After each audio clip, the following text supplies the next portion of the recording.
Hey girl, it's that time of the week. So happy to have you here for episode 168 of the podcast.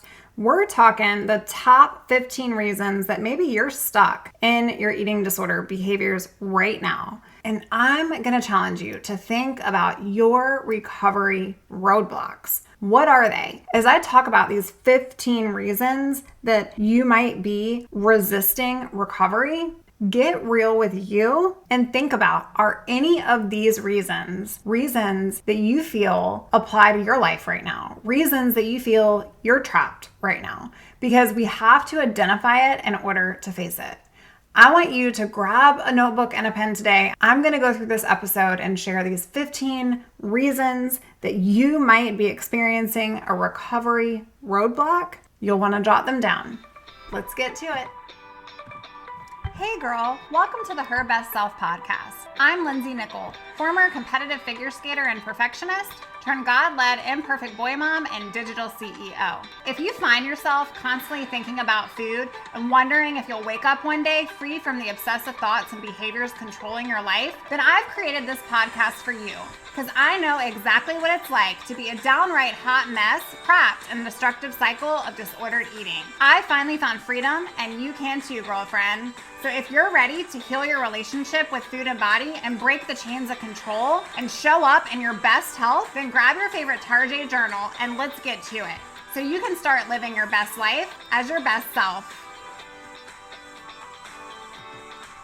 I'm going to start today by sharing a fun little story. So the boys and I walk to school most days. Right now, they're starting to ask more if they can ride their bikes, which is totally fine. It gives them a little bit of independence. It's fine. I walk behind them. Everyone is fine. Today, when we were walking, there was just construction everywhere. It's like they're redoing the roads. They're doing the pavements. There's like black tar everywhere. There's construction people everywhere. And so it made our normal, timely walk to school a little bit longer. And we had to do some detouring. We had to move around a little bit. We had to watch the cones and watch the signs and all the things. And what I gathered from this experience was that there's roadblocks everywhere. On our normal path sometimes, we might not see those roadblocks.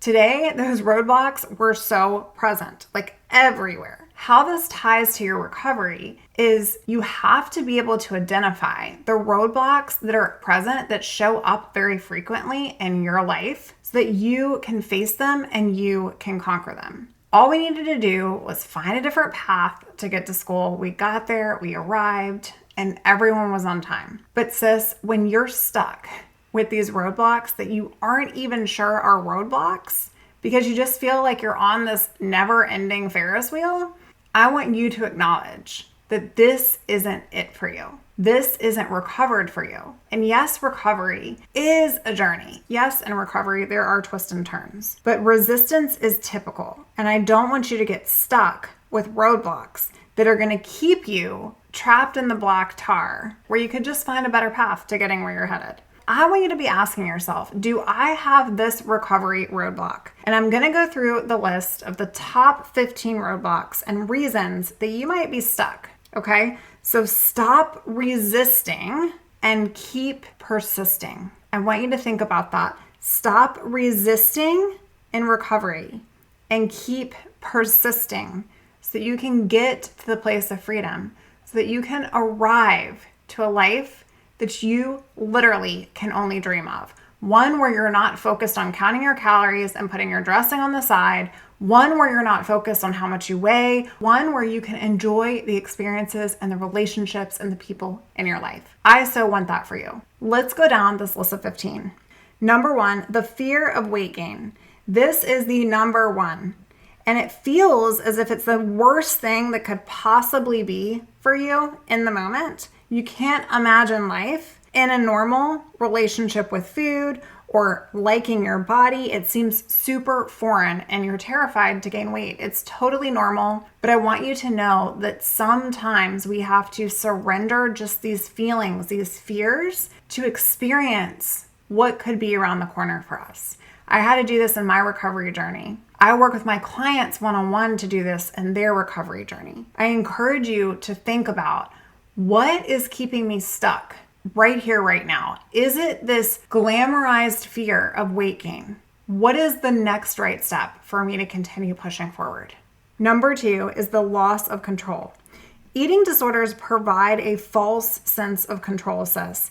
And it feels super threatening to give up that control. Like, what else can I control if I can't control this secret that I have? But this is a hidden hurdle that's keeping you trapped. And in fact, the opposite thing happens. When we release and surrender our control that the eating disorder has placed over our life, we actually gain so much more control over our life. Number 3, the shift of identity and identity awareness. Maybe you feel that this is just who you are. This is just what I eat. I don't have carbs. I don't go to dinner with friends. I only drink Diet Coke. Like, this is just who I am, because you don't realize that this really isn't your true self. Reflect on that this week. Number 4, being comfortable with the familiar. Sometimes the devil that you know is better than the devil you don't. Have you heard that saying? It's like, despite the negative behaviors that you know you don't want to be doing, they still feel somewhat safe, and those patterns continue to persist. But what I want you to think about is this resisting recovery for me? Is being comfortable with what I find familiar actually working in my favor? Number 5, false perceived benefits. Maybe you feel like the eating disorder has advantages. I'll have more attention when I'm smaller. It gives me an excuse to avoid going out in public settings. Or when I over-index on how many steps I need to get in, then I'm actually living this healthy lifestyle and I'm going to the gym. And it gives you all these false perceived benefits. I want you to check yourself on those. Are those legit? Or are they just false beliefs that you've been believing because of the distortion and what the disorder does? Number 6 is denial of the problem. Maybe you don't recognize the severity, or you don't feel sick enough. It's like, I could probably eat a little bit more, or yes, I realize I have a disordered relationship with food, but doesn't everyone? Sis, I want you to experience life free from the right now. You deserve more than the right now. If you recognize that there's something going on and that this isn't what you want for your life and it hasn't always been this way for you, I want you to realize, could I be in denial? What is sick enough anyways? Number 7, fear of feelings. This was a big one for me. I was worried about having to confront. I was worried about sitting with the heavy emotions. I was worried about being mad at myself. I was worried about hating all the time that I spent trapped in the disorder. I was worried about regrets and missed opportunities and feeling the feelings and the heavy emotions. That's okay. Feel the feels so that you can move on and heal. Number 8 is societal pressures. This is concerns about not fitting in, or judgment of what other people will think, or will they judge me if I gain weight, or if I have to go out with friends and I have to wear this outfit, like how will I look in that, and will people notice this? Sis, you were born to stand out, period. You were born to stand out, and no one has to live a day in your life. And for me, this was a strong surrender of caring so much about what other people thought of me and so less about what I thought of me. I had to flip it. I had to be like, they don't live in my life. They don't know my story. I've been through a lot of ish. I've recovered from my own freaking self. And they can just sit over there and have any kind of judgment under the sun. It does not define me or pop my recovery bubble. I want you to get to that place. Number 9 is a lack of support. Maybe you feel unsupported, or as if you're constantly trying to do this over and over again alone. Maybe you feel ashamed to share this with somebody that you love. Or maybe you don't even have somebody that you love that you feel would understand. It's so important to get adequate support. Somebody who has been there, done that, who is educated, who has clinical knowledge, someone that can help you so that you can help yourself, because you're only as strong as a healthy person being able to help you through this. The mind is so much power. You need somebody that's pouring into you, that's challenging you, that's loving on you, that's encouraging you to do the hard things. That's why coaching is so valuable. But friend, I encourage you to get support. And if you are resisting recovery because you feel like you don't have support, I want you to ask yourself, how do I get support? What does that look like for me? It's okay to ask for help. Number 10 is perfectionism. Oh my gosh, I've done episodes on this. You'll want to go back prior episodes of the show, but literally perfectionism was my middle name. Black and white thinking, all or nothing mentality.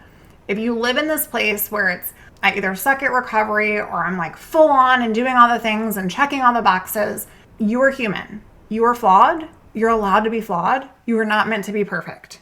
Number 11, maybe you've got previous treatment trauma where negative past experiences, either with professionals or even sharing something with a friend that you thought was a support person for you, and then they turned around and stabbed you in the back, or a loved one, a prior spouse, a current spouse, a mom, like a parent, whomever that is, if you've had prior traumas with treatment or where you have felt like you've gone all in and you did it and you arrived and then you've relapsed, and so you have that feeling of guilt, that shame that comes up for you, this can leave you here. But you have a day today to start fresh. Like, this can be your day to choose you. So stop waiting, stop resisting. I encourage you to look inwards and go, maybe there has been some prior trauma in my support. Showing up for me, making that agreement with me and that commitment to my recovery is the best thing I can do for me. Number 12 is coexisting mental health issues. There could be untreated mental health conditions that you have that complicate your recovery. Maybe you're experiencing seasonal depression or depression. Maybe you have OCD or some anxiety, some mood disorders. This is super common with those of us who have experienced an eating disorder. It's important, again, to get support for those things so that you're able to combat the eating disorder as well. Number 13 is ambivalence. This is when you have those conflicting desires inside of you to maintain and then also recover. It's like, I want to hold on and I want to let go. I want to hold on and I want to let go. It's that fluctuating motivation and the difficulty to sticking to recovery actions. It's like, I want to do this thing, but yet I find myself back here on the treadmill. Or I want to do this thing, but yet I'm still restricting food or not having breakfast. Whatever that looks like, if you're a little bipolar in your actions, that is this ambivalence. Like, I want to recover, but do I? It's back and forth, back and forth. The answer is you most certainly do, my friend. But you just might need a little boost, a little help, a little trust in someone, again, who's been there and done that. And I encourage you to search for that. I'd love to support you. You can find out more about how I can do that on my website, herbestself.co. Check your ambivalence gauge. Do you have some days where you're down about yourself and whether or not you can do this, and other days where you've got this heightened momentum? One next action. What is your next action? Your next pro-recovery choice. Start there. You don't have to have it all figured out today. Number 14 is low self-esteem. So you're constantly feeling unworthy, even unworthy of your own recovery. Like, you deserve this for your life because you've gone through so much. Like, how could you expect anything different? This is a lie. It's gonna keep you here if you allow that discouragement and that doubt to take over your heart space. Don't do it. Don't do it. Listen in, girl. You deserve a whole different life. You deserve a life where you're not chained to food rules. You deserve a life where you're not chained to what you're going to eat next. You just do. And so don't sit there in those doldrums and those negative beliefs that are taking over your mind. And last but not least is number 15, the fear of what's next and the fear of the unknown. I dealt with this massively towards the end of my recovery, but it was like I had this blocker of diving in. Something was off and I really couldn't put my finger on it for a while, actually. What it ended up being for me was I was terrified of succeeding. I was terrified of failing and I was terrified of succeeding. Think about that for a second. Think about how crazy making that is. I was terrified to fail at recovery because, gosh, I failed. And that was like the worst thing for me. Again, tied and linked to that unworthiness. But at the same time, I was also terrified of succeeding. What if I did recover? Then what? It was this foreign land, like this majestical island that I so desperately wanted to go on, but like didn't know what to expect when I got there. If you're living there, that's okay, but it's going to keep you trapped right here where you are. You won't ever fully get into the full freedom place because you're constantly self-sabotaging, and maybe subconsciously, like you don't even realize you're doing this. I want you to start thinking about, am I actually scared to do the thing? Am I scared of what that will mean for me? Am I scared of what that will allow me to do next, or how my life will be, or how my relationships will be? Am I actually terrified of getting the exact thing that I'm dreaming of? And so that's what I wanted to leave you with today, friend. I want you to uncover some of these roadblocks that you might be experiencing right now. And I hope this episode has shed some light on specific ones for you as you're walking your path to freedom. I love you oh so much, and I'm just so honored that you listen to this podcast. Girl, there is so much coming.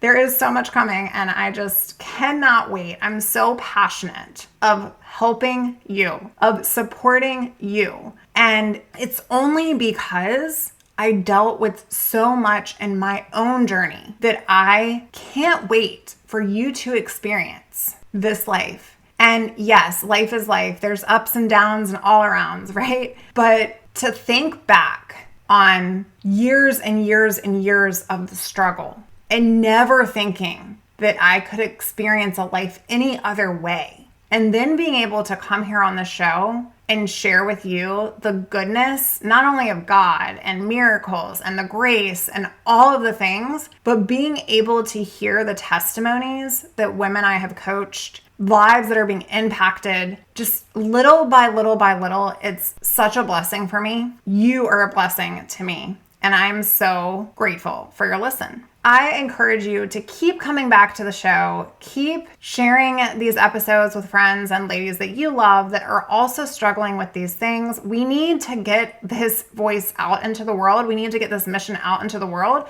that you are more than your body. You are more than your body. And we got to get you out of your own way so that you can start living life full of purpose. All right, friend, enough of me for today. I will talk to you real soon. Bye for now. Oh, friend, thank you so much for letting me share what was on my heart today. My hope for this podcast is to help more women find freedom from food and body. If this has empowered or blessed you, let me know. I'd be honored for your rating and review of my show, and I'd love to connect with you in my private Facebook community. You really can move from perfection to purpose. Let's break the chains together. I'll help navigate the way. Until next time, bye for now, girl.